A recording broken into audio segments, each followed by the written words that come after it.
this thing going, all right? This is interesting. That's really interesting. I've done a lot of events, had a lot of speakers, had a lot of stuff happening. This is the first time I've ever had a services firm, in terms of Sparkbox, with an actual client, in this case Gap. So they're going to do something pretty interesting. So they're going to talk about some of the stuff they did together, and I don't think I've ever seen this, so this has had me excited since we started planning this. So I'm going to turn it over to these guys and just watch and learn.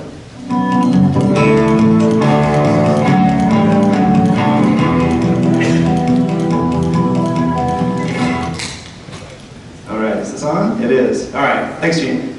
I'll be honest, this is the first time we've done it as well. Well, we did it once. We did a small thing in San Francisco. Small practice. Hi, my name is Drew. I work for Sparkbox. I recognize the shirt. There's about 65 of us here. Small exaggeration. But I'm the Director of User Experience at Sparkbox, and I'm going to introduce, well, you're going to meet my friend Teresa Aguilera here in a little while, who's made the trip all the way from San Francisco. Sparkbox has been in a partnership with Gap for a few years now. We've worked on a variety of projects with them, but namely what we're going to talk about today is Stitch, the name of the design system that we've been working on with them. I'm going to apologize up front that we're going to actually be pretty brief. We have several years worth of things to kind of pack in, and we don't want to, go right through much, as we pretty easily could. So what we're going to do is, it's one of the reasons why there's the deep dive room down the hall, is we're going to be in there after this. We'd love to talk with you more. We're also going to be in there later on this afternoon. And neither Teresa or I are developers, and I know many of you are developers. Two of our developers are here, Catherine and Casey. And so a lot of the questions that you might have about some more technical things, they'd be happy to hop open their terminals and talk through things with you. So keep that in mind as well as you hear me talk about something and go, I'll bet he only knows so much about that. Casey and Kat know a lot, so they can talk to that with you. All right, so the goals that we really have for today in sharing some of our story is not to, we're not here to brag. We're not here to just talk about what we made. We're actually here because we want to participate in the conversation. We want to share some of the challenges that we've experienced building Stitch.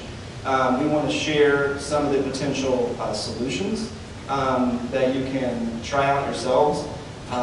Ultimately, we want to make more advocates for things like design systems. We know, how many of you have worked on a design system or are working on one right now? Awesome. Okay, fantastic. So I expect to see some of you, because I'd love to pick your brain.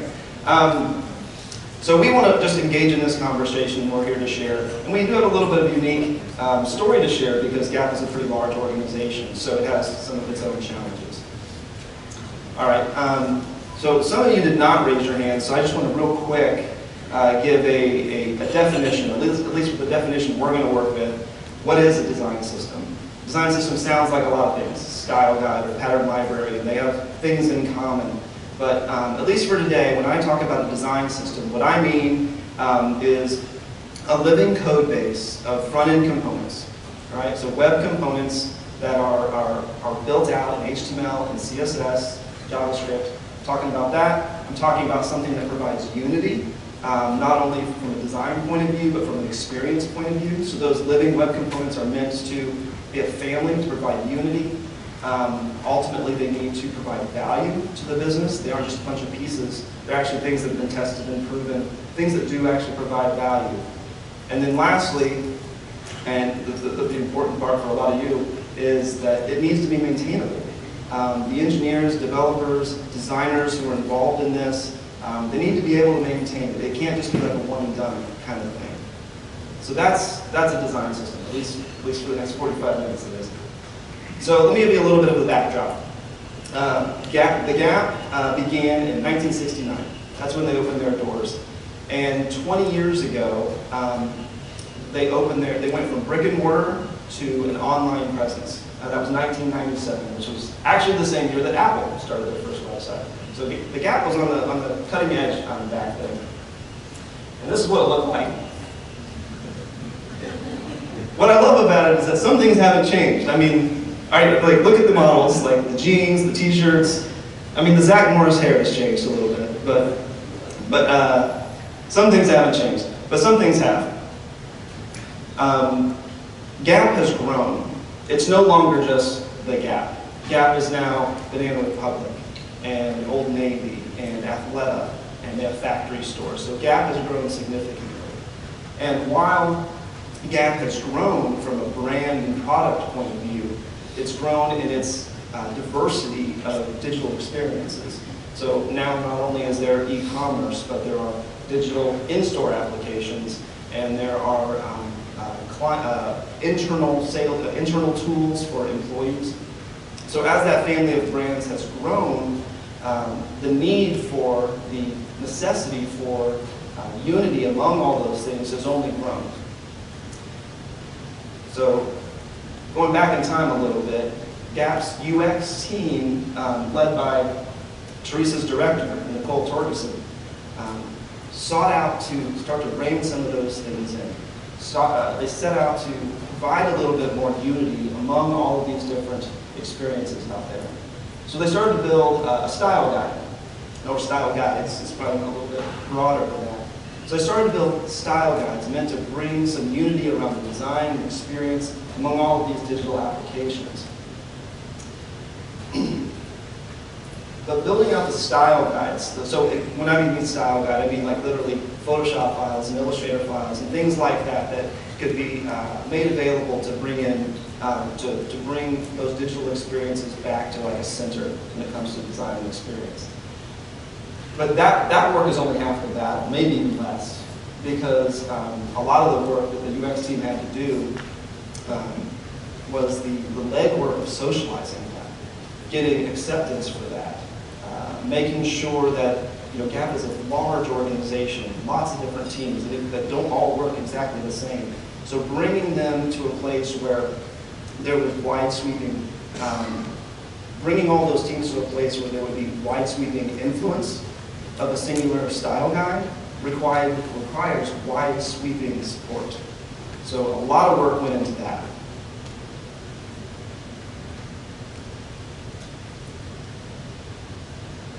So, and again, jumping forward in time a little bit, once we have a point where there is unity around having style guides, and the work went into having style guides that could be a source of truth, the design team knew, and they knew all along, that those style guides would not be able to sustain unity, right?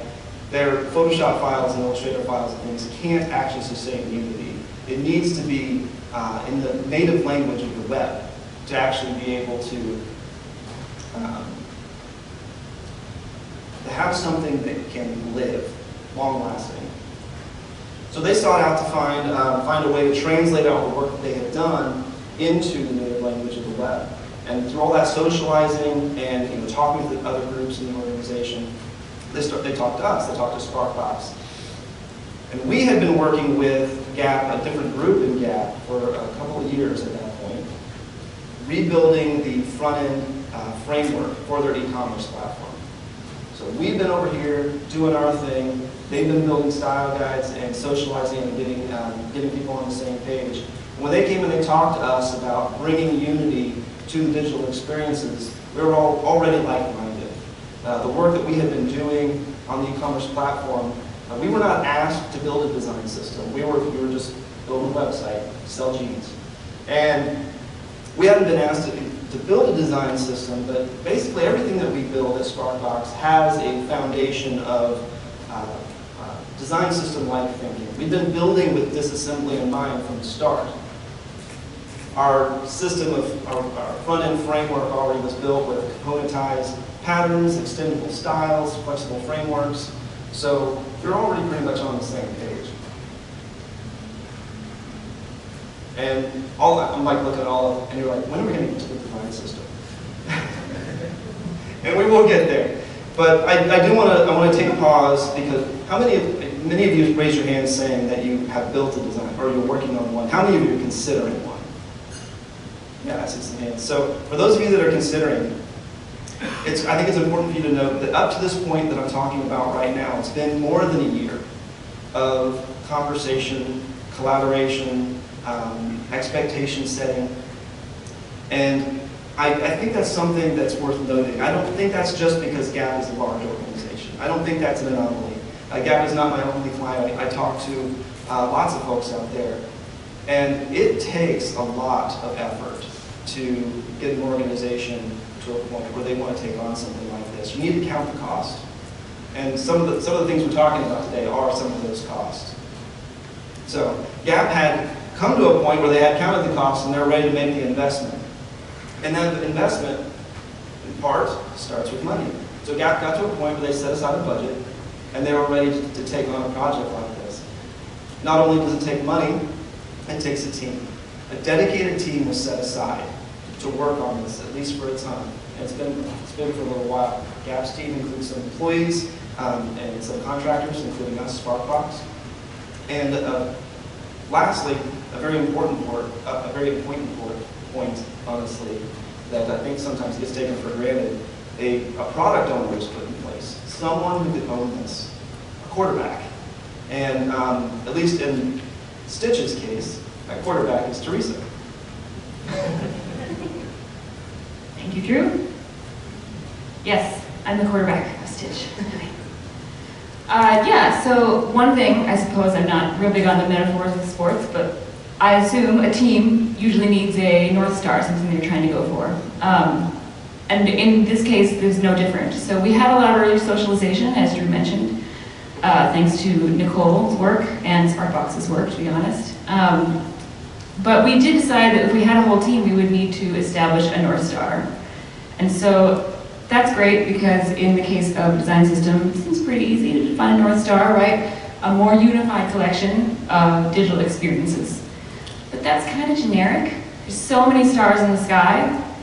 One point of advice for you from us would be to look at the stars and then decide as a team which one you're really going for as a team. Because there's a lot of power in defining a North Star and a goal that reflects back the pain points of your particular organization and acknowledges the stage of growth that your organization is in. So for us, I'm going to share with you what our North Star was. It had these 4 basic points. Single source of truth for both design and code. As Drew mentioned, we have a lot of different people, lots of different projects going on. A shared language was a really big ask from our initial interviews with people. We also wanted to enable communication between and within teams. So building off that last point, obviously, that language is really important. And even within teams and outside of teams, there's a lot of diversity of opinion about what you're really talking about, hence the North Star, actually. Also, we wanted to reduce dependency on tribal knowledge. If any of you have worked at a large organization, you know that information gets built up in people's minds. It's really great, lots of institutional knowledge, but people move around.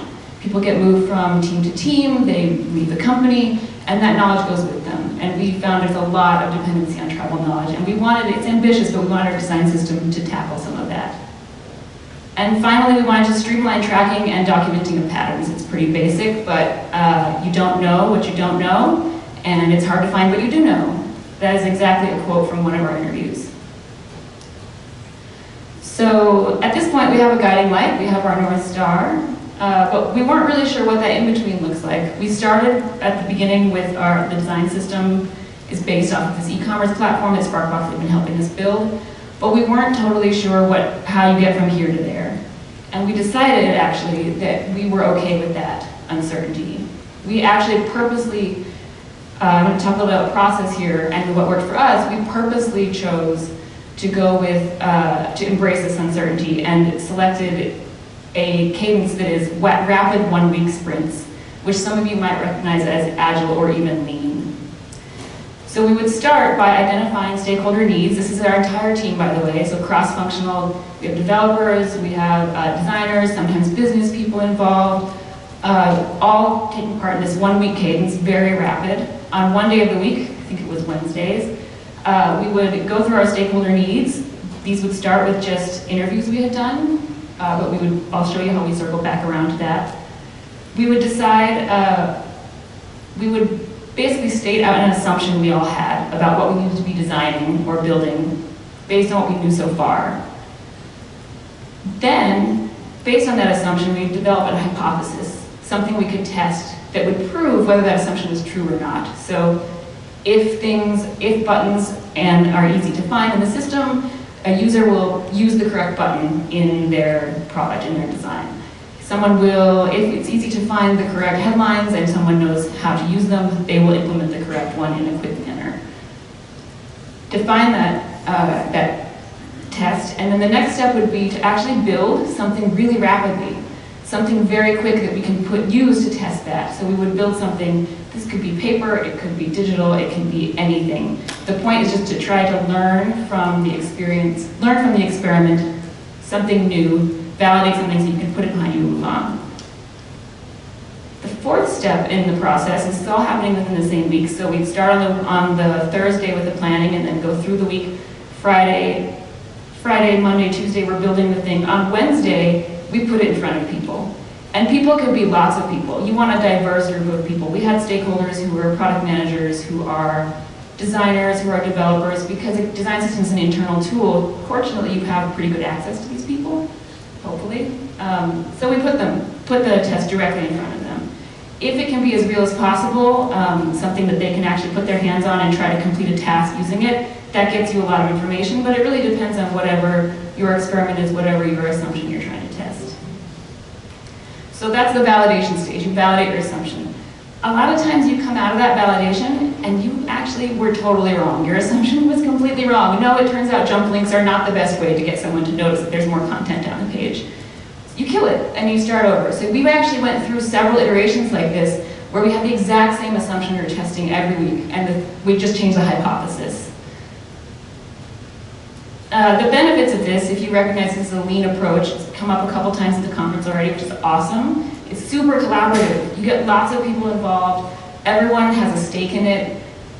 You can fail really quickly. It's a week. So if you spend a week on jump links and it's really not the right thing, it's fine because you learned a lot. And so you can not only move on quickly, but you can probably get a little bit more of a course correction on where you want to go next. Another really big thing is you remain connected with your users. So as opposed to a more traditional waterfall approach where you spend 6 weeks, 6 months building a thing, and then at that point you put it in front of your users, and it turns out it was not the right thing.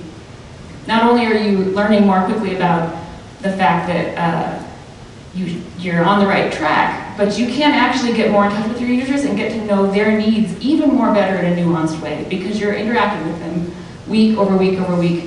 We would sometimes have the same people come in once a month and test our prototypes. And what's great about that is they start to get invested in your solution because they start to see how it can fit into their life and into their workflow. But as you can tell, this comes with a certain amount of uncertainty. So in a big organization, especially one the size of Gap, that can be really painful because a lot of companies really want to forecast out. They want to know, we're going to build this, those buttons are going to be done by the end of the month, and that component with the modal is going to be done in 2 months. That's a lot harder to figure out with this kind of an approach because you're shaping as you go and really suiting the needs of your users as you go. But again, if you involve those stakeholders who have those fears in this process, we found it's a really great way to get people along for the ride, and they become more comfortable with uncertainty as well. So we put a lot into our process, as you can tell, and you might be wondering what we got out of all that. I would say it varied a lot as we built and what we learned, but right away there were a few things, design system-wise, we knew we had to put in the system, just based on what everyone thought this thing should be doing. So we started to learn what kind of shapes it should take. The first is probably something you'd expect, components. You have to have styles and components and things that people can actually use to build their products. Of course, every stakeholder had the same ask, we want more, give us more. No surprise there. The second one is probably also a little not so much of a surprise, documentation. You don't document it, it doesn't exist. So our design system is not only a suite of components, but a documentation website where people can go and read about these components and really peruse them and figure out which ones they're supposed to be using. But what surprises about this was that not only do people want to know how to use those components we're providing, every stakeholder group was interested in why they should use a component. This surprised us because a lot of design systems that are out there are really just, here's your library, go and take it, do what you will with it. But we realized very early on that across our stakeholder groups, some of which were technical, some of which are not so, they really want to know why. Why are they using this component? Are they making the right choice? They're only excited to actually know how to use it once they know and are confident that they're using the right one.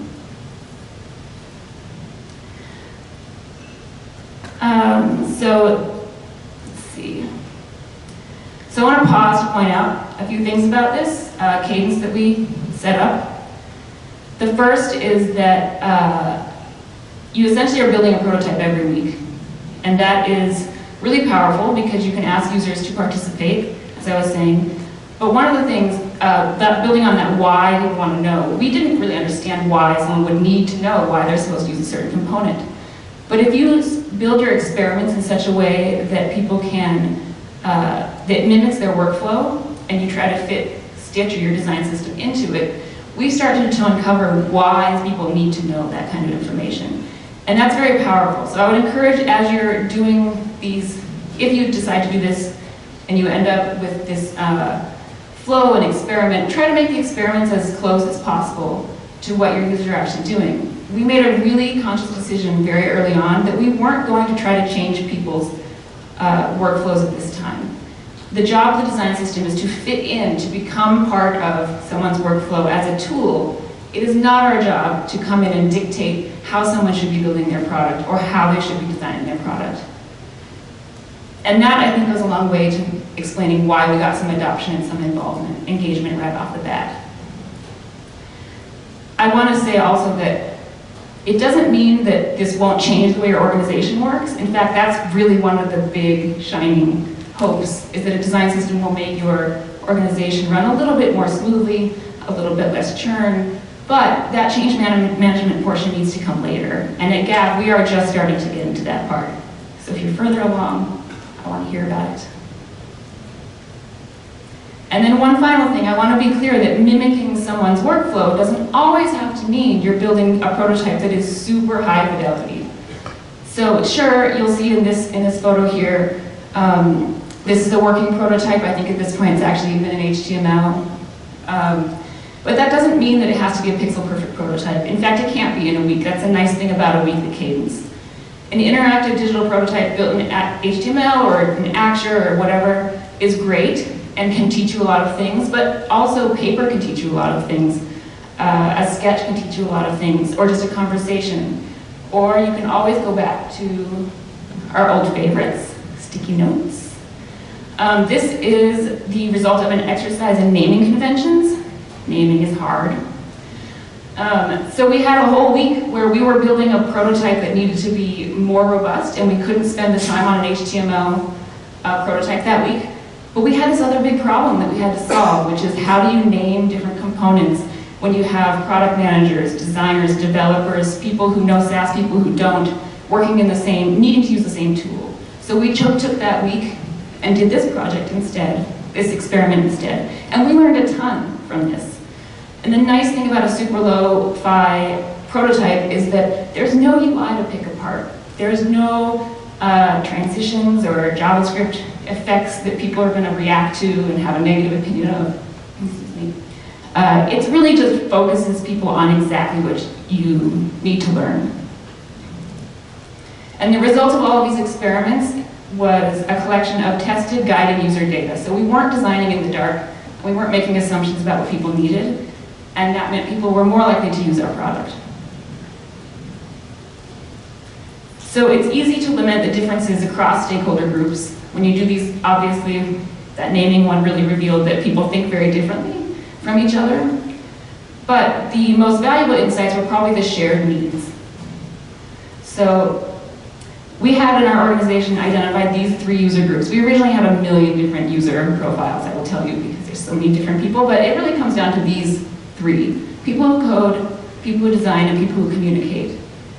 And what was inspiring was when we do these interviews, we would come up with a lot of shared goals. And those goals actually reflected back to our North Star, which is great. So that helped validate our original opinions. Some of these things included the desire for a shared cross-functional language, less reliance on tribal knowledge, sound very familiar, right? Visual, interactive examples for components, and finally, inclusivity and approachability. And this last point is the one I want to pause on for a minute because I think it's really significant. Our users had desired a sense of permission to use this tool. And that meant that it needed to speak equally to the technically savvy and to the more aesthetically focused, or to the more just get it done in a hurry kind of person. So we started to realize that not only was the design challenge what's in the system and what kind of content goes in there, but what kind of a message and voice it has. Stitch needed to be approachable and speak inclusively without alienating any particular user group amongst these three. So over the course of approximately 15 weekly experiments, each testing a discrete part of the documentation, the UI, the content, Stitch started to gain a voice. A voice started to emerge. And it was reassuring and accommodating, but also authoritative and orderly.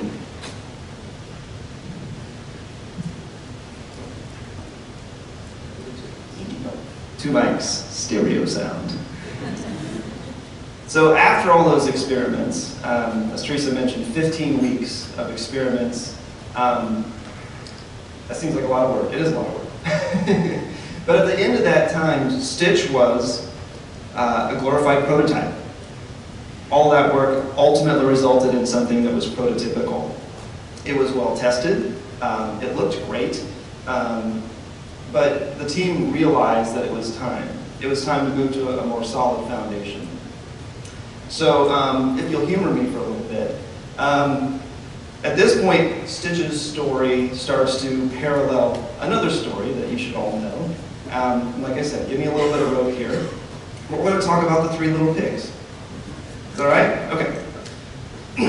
All right. So as mentioned, originally, the design team had built style guides, Illustrator files, PDFs, that sort of thing.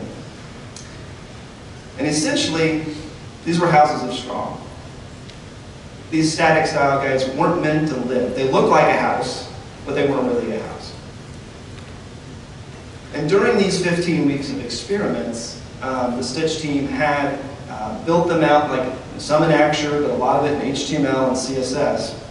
And in the spirit of the middle Little Pig's house, they had basically done a minor upgrade. They had built a house of sticks. Now, that house of sticks was useful. It was HTML. It was great for rapid prototyping. You could touch it, you could feel it. But the manual content changes, right? I mean, think about it. Think about all of those components, and somebody wants to change one thing, right? You're doing that by hand. You're changing the HTML by hand. It wasn't sustainable. It became obvious, at this point that it couldn't continue for very much longer like this. So we needed something more durable, something more long-lasting, and yes, something that would require a little bit more effort. So, what comes next? You guys know this story. What comes next? Bricks, right? All right. So all that data that was scattered throughout a bunch of HTML, it was just hard-coded. All of that data was pulled out. It was put into a hierarchy of folders and JSON files. And that hierarchy basically mimicked the system components, the hierarchy of system components. It included styles, it included documentation, it included markup. A Node Express app was then written to go through that system of folders and files, and the raw JSON inside of that is then taken and sent through our templates to produce our pages.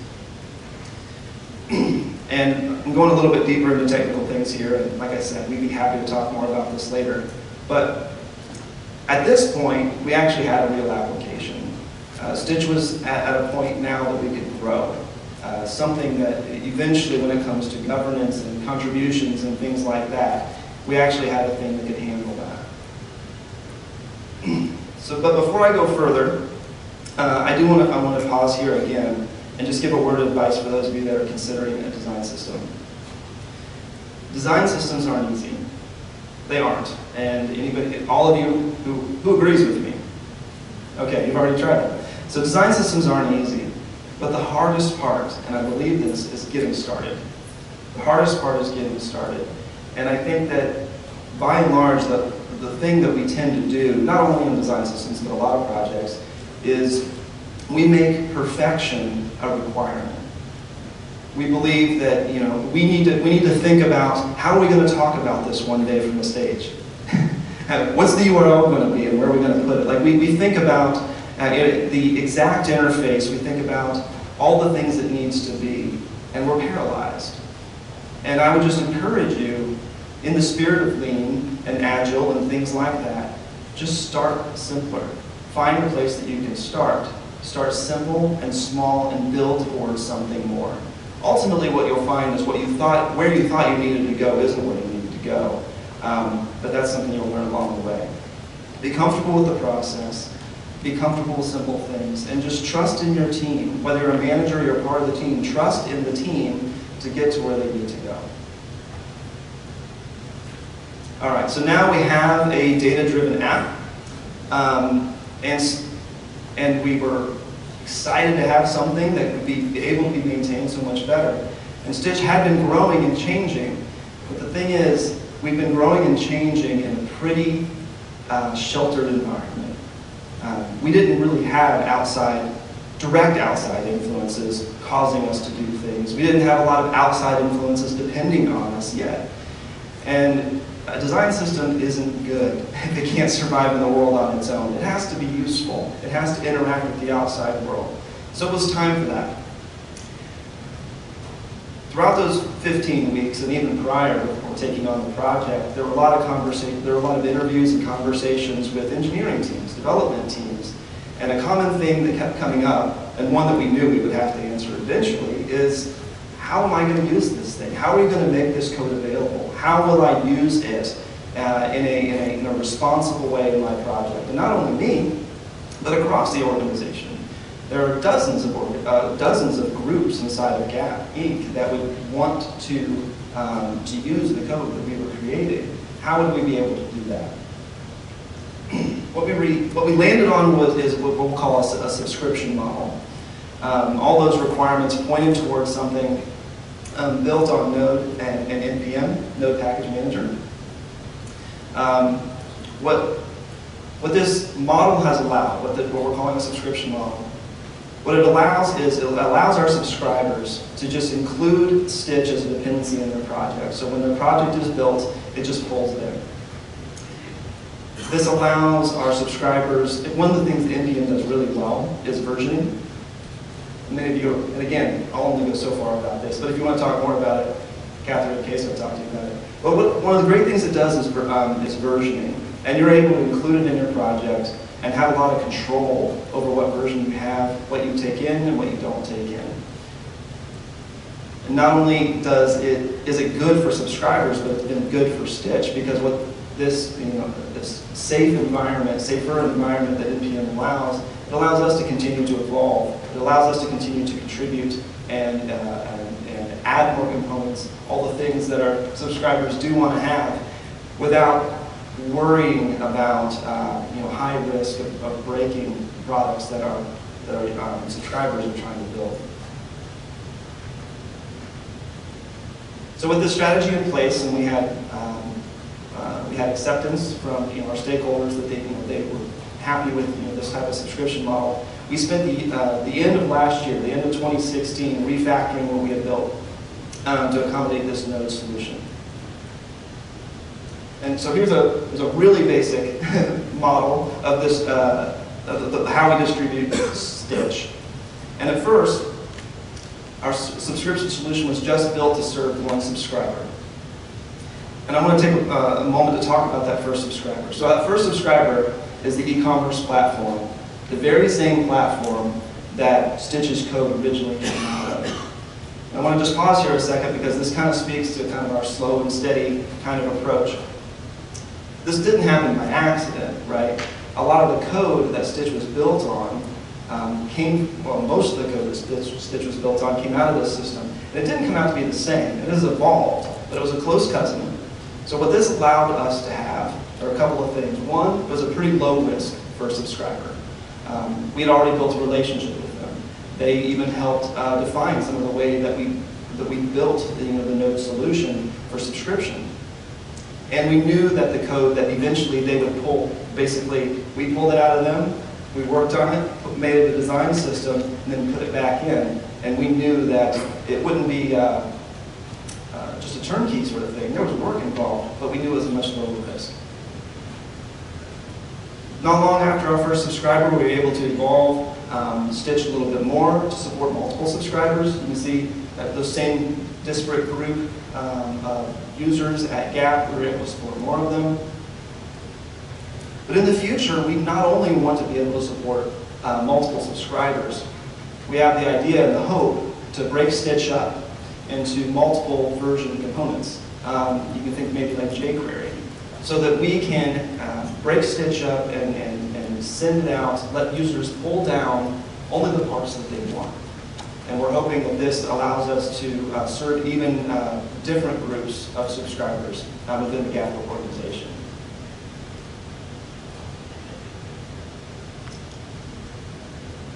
Now we're getting ready to get to the good stuff. But in January of 2017 is when Stitch was pulled in and actually went live to a huge active user base.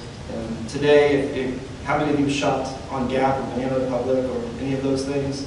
Yeah, okay. You've touched Stitch, or it's touched you in some way. So just early this year is the first time that it got to go out to the world.